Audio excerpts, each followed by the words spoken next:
This presentation is brought to you through the courtesy of Region 3 of the Military Order of the World Wars.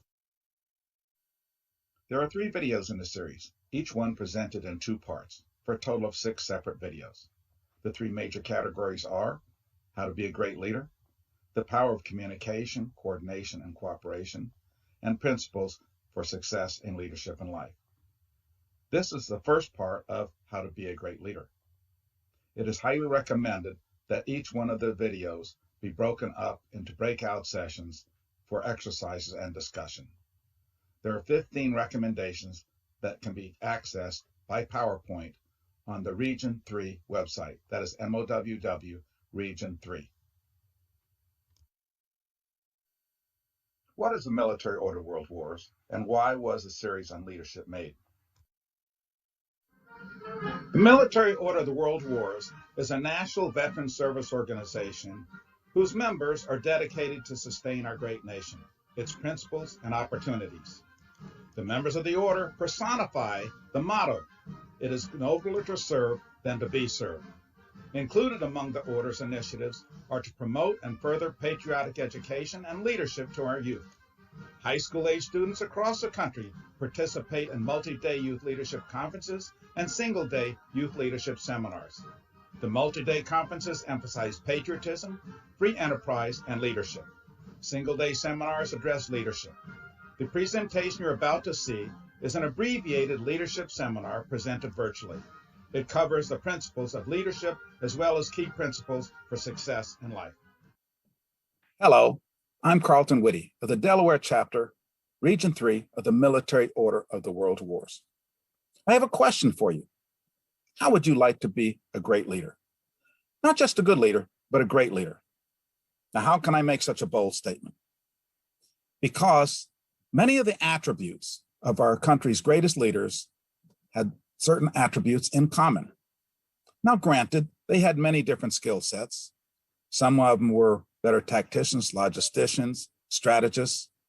In business, they could be better at technology, medicine, a lot of different skill sets. But the greatest leaders did have certain attributes in common. This video series will provide you with those common attributes. Now, some of you may currently be in a leadership position or may soon be. Some of you don't know whether you're going to be in a leadership position or not, may not even aspire to a leadership position. But even if you don't aspire one, you may find yourself in a leadership position someday, whether you want to or not. Your boss, your supervisor, your commander, if it's in the military, may leave unexpectedly, and whammo, you find yourself in a leadership position. In addition to that, many of the attributes are also requirements to be successful in life. Here's another consideration. Many of you will probably going to be parents someday, or at least would like to be. Wouldn't you want to pass on to your children the success, skills necessary to be a leader or even success in life? Of course you would. There are 3 videos in this presentation. 1, how to be a great leader. 2, the power of communication, coordination, cooperation. And 3, success principles for leadership in life.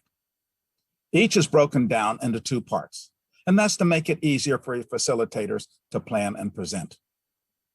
In addition to that, PowerPoint presentations are available so that your facilitators can print out and hand out exercises and discussion topics that complement or supplement the videos.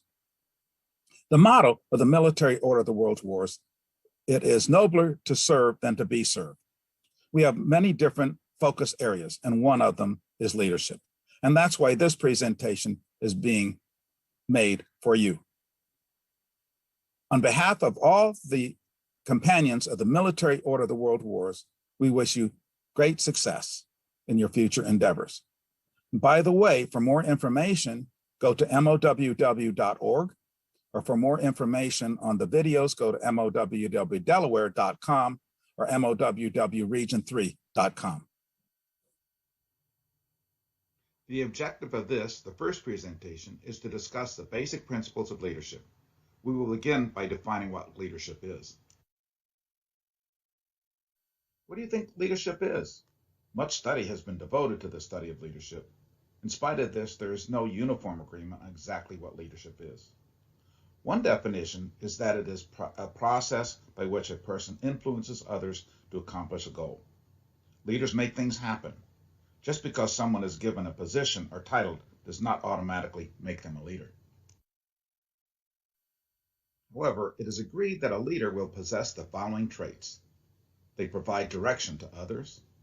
They guide others in a uniform direction. They prioritize tasks to be accomplished. They motivate others to volunteer. It is not about you, it is about the team.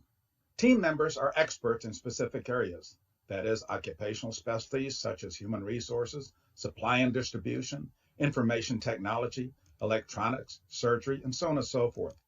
Teams can be formal or informal. Leaders guide the team. They coordinate, integrate, and help collaborate the talents, education, experience, and views of many. For example, many sports teams have had exceptional players, yet not won a championship. Yet many teams win championships because of the cohesion and synergy of the team. There is strength in numbers. You can break one pencil, but not several when bound together. Try it.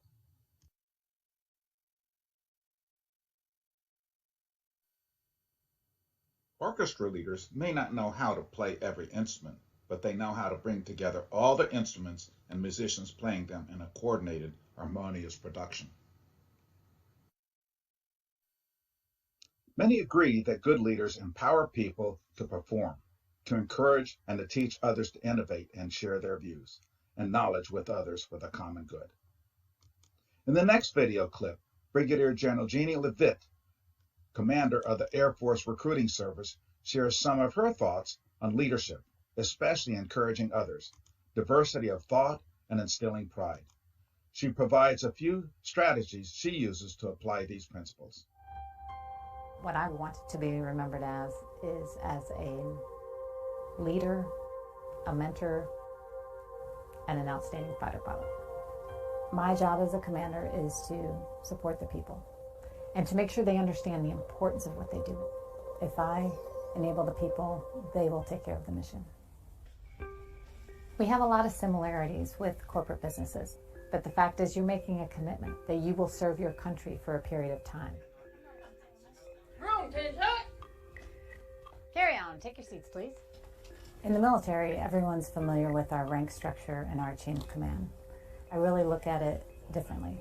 I really see the commander and the command staff at the bottom of the organizational chart because we are the foundation, we are the support. I truly see diversity as a competitive advantage. What we really want to get after is that diversity of thought. If I have people around the table who think very differently, that have different backgrounds, we have diversity of thought around the table, then we're able to come to a better solution. It's going to take longer. There will be vastly different opinions, but we will get to a better solution in the end. One of my favorite techniques is something we call leadership by walking around. My command chief and I would get in a car and not tell anyone where we were going. We would drive somewhere throughout the wing and go talk to airmen. And I want to hear the feedback. I want the real feedback. And just hear from them directly. And they appreciated the interest we took in their job and what they were doing. We want to put systems in your hands that make it as easy as possible to do your job. Anyone can have a good idea. And quite honestly, our youngest airmen usually have some of the best ideas. As a fighter pilot, you have to learn to think very quickly. And you have to be able to think ahead of the airplane. You have to think about what's going to happen next.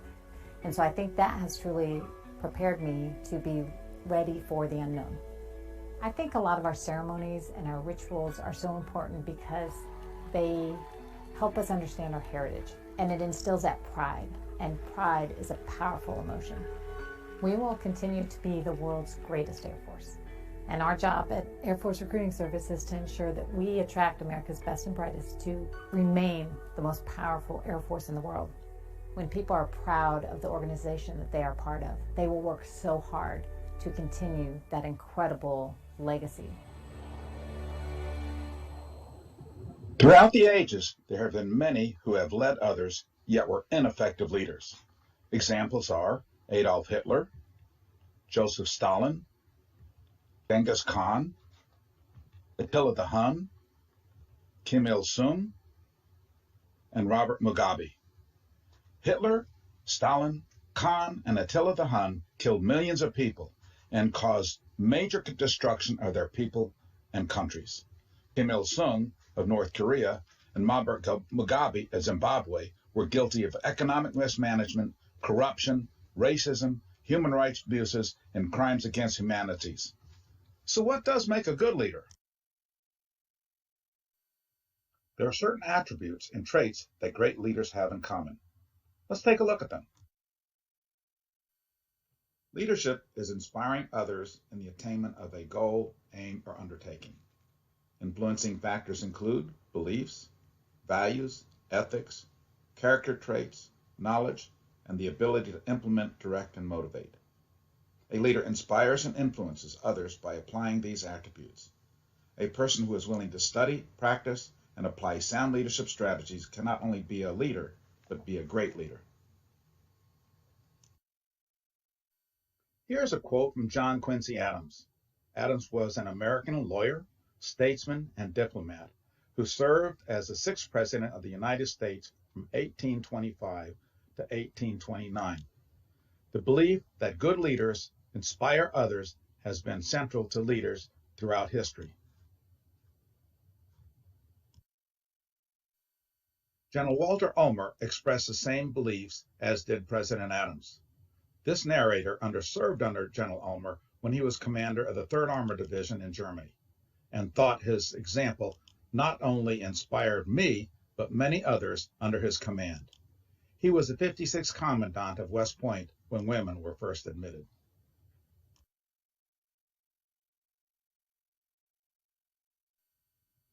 The U.S. Army has studied the attributes of leaders throughout our history.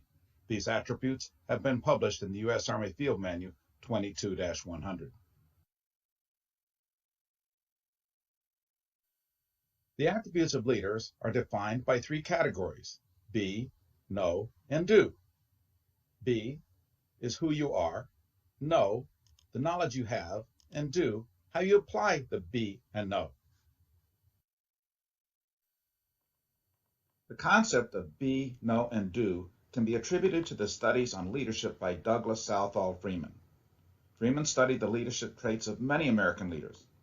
His publications on George Washington and Robert E. Lee won him wide recognition as a preeminent authority on military strategy, tactics, and leadership. Freeman followed his biography of Lee with the critically acclaimed 3-volume series Lee's Lieutenants. His studies of the military leadership and analysis of operations World War I and II earned him national reputation among military leaders and close friendships with George G. Marshall and Dwight D. Eisenhower. Freeman's leadership studies included personalities such as George Washington, Robert E. Lee, Jonathan Stonewall Jackson, George G. Meade, Omar Bradley, Admiral Nimitz, and Franklin Roosevelt.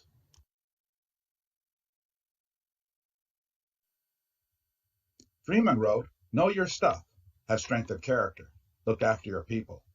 Know your stuff means having expertise and experience. Know what you're talking about. Learn how to analyze challenges. You best learn how to lead by leading. Strength of character means having the attributes of high values and morals, courage and persistence. By look after your people means provide to the best of your ability their health and welfare. The leader must see the abilities and potential in others. Then train them, inspire them, acknowledge them with positive incentives.